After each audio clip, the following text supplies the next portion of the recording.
Well, good morning. Time to look at some nice things. Probably a bit close, I'll be a bit better.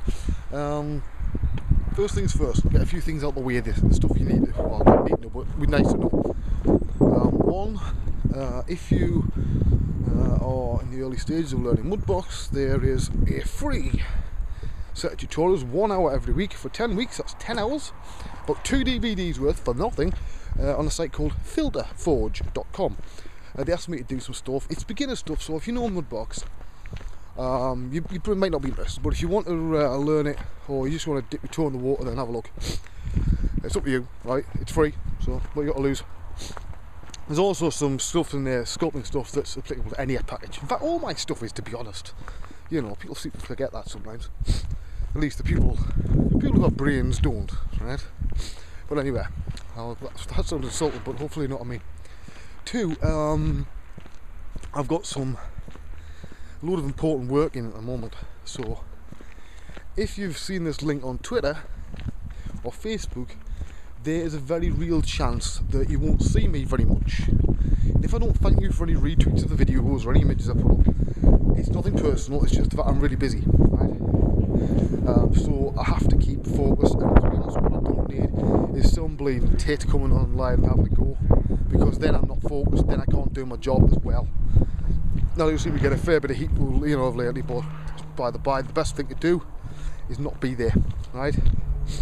It depends. If I've got things under control well enough and I'm feeling okay about things, then I might take the risk of going online. But first sign of any idiots, I'll be off, right?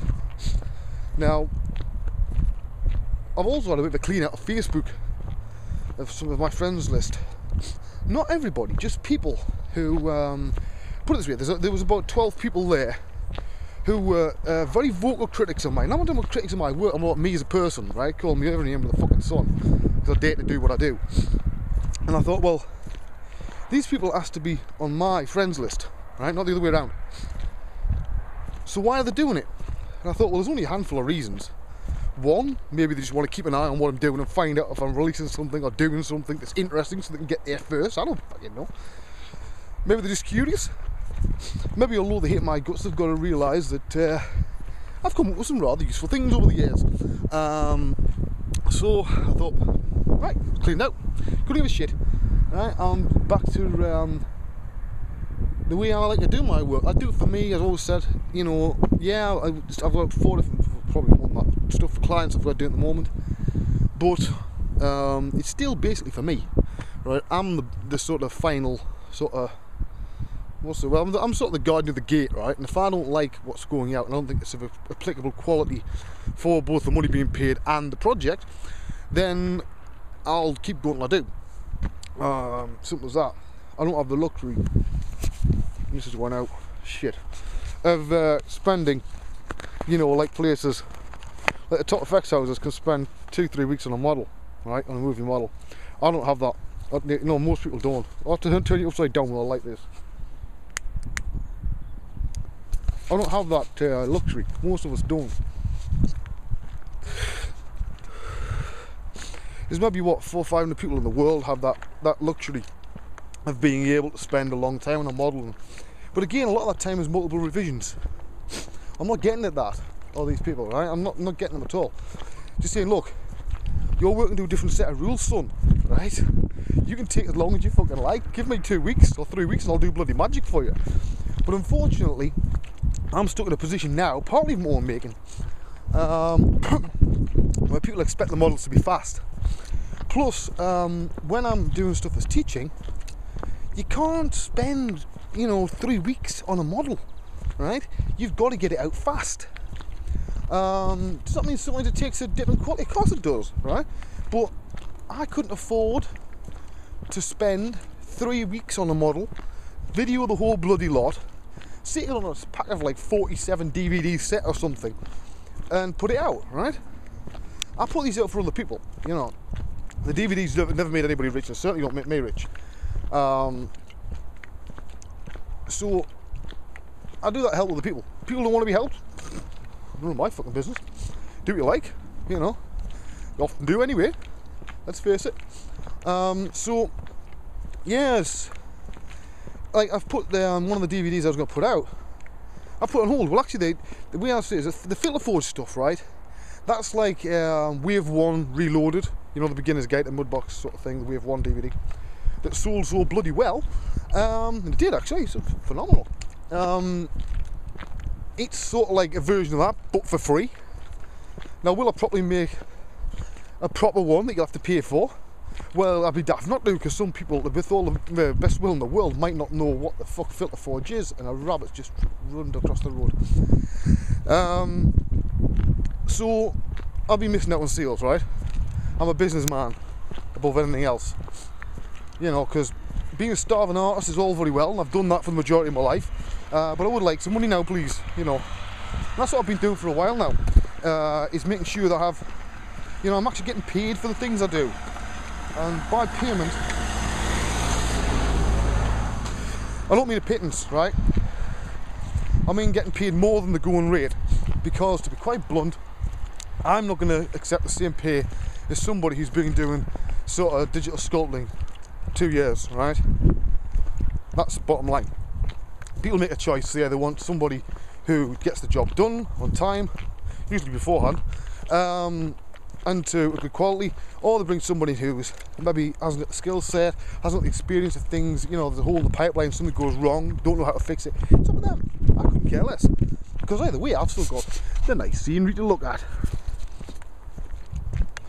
which is, you know, it's part of me. I like the scenery, I like to be able to wander around and do stuff. But yes, so I've got a few jobs at the moment. I've got, as well as the stuff for Project 2813, I've done anything this week for them so far. I know it's only Tuesday, but that means I've got to pull my finger out for the rest of the week to get a load of models done. I'm doing quite a lot of 10 models a week minimum. You know, most of them you won't see for God knows how long. Now, if you notice that Basilica, whatever the bloody hell it was, I give it some Latin sort of name, which actually, if you convert it from Latin to English, you'll see the joke. That was snapped up by Project 2813 Games straight away, as soon as I saw it on Facebook, you know, on the turntable on YouTube. So, right, we'll have that. Well, I do stuff for them all the time anyway, you know, because it's owned by Dave Cardwell. And he's a good mate. So that one was, that's one of the things from the game, although by the time it gets into the game, it'll probably undergo several revisions, because that was the doodle, right? Just something I had this idea, the shape and silhouette in my head, you know, one night, and just did a bit of a doodle for an hour or so. But as well as that, I've got some stuff for 2 TV shows. One of them is the one I'm working on at the moment. The model I'm doing is, whoa, it's very slippy here. Why is it slippy? It's not icy. Take my time, I think. It's a, how can I say this? I can't give anything away. It's very gory, right? Well, the image that you see on screen may not look, I'm going to walk very slowly here before I break my fucking neck. Well, the image that you see finally on screen might not be that gory, right? The research for it is, I spent from 9 o'clock last night, because I had to wait till the kids were well asleep, obviously, just in case they wandered into the workroom and see stuff, you know, they shouldn't. You'll see what I mean in a minute. Till 1 in the morning, looking at some very nasty pictures, even by my sort of rating, which is, I'm used to stuff like this, you know what I mean. But this was really nasty stuff till midnight. This is the reason why I'm out for my walk today, because I need to clear my head of seeing that stuff. It doesn't do you much good, but research always pays off in the end, okay? I've spent a while researching that. Some other things I've got to do some shader tests and things before I actually start moving one polygon on the model. I've got to do the research behind it. As well as that, I've been winding things up with you know, Danny John Jules for the sort of Mad in the Med TV series, which goes live on the 21st of February, day before my brother's birthday, on Sky Extreme Sports, right? So I've done a fair bit for that. You know, back when this is in the early days, Danny had approached me. You know, he asked if I knew editor. I brought Glenn from Sparkle, and Glenn from Sparkle brought Glenn Southern in, you know, to help with the editing and stuff. my one rule was no other 3DRs gets in. Pick up me. That sounds nasty, but you know what? I protect my position because I've worked hard on a lot of this stuff. Danny's the producer behind this. Sparkler's doing the edits because there was like 200 hours of bloody footage to go through, and yeah, I could have done it, but you know what? It wasn't fucking worth it. I said that, Danny. Yesterday he rang me up out the blue. I'll see what time it is. Whoa, better stop. I'll tell the story in the next one.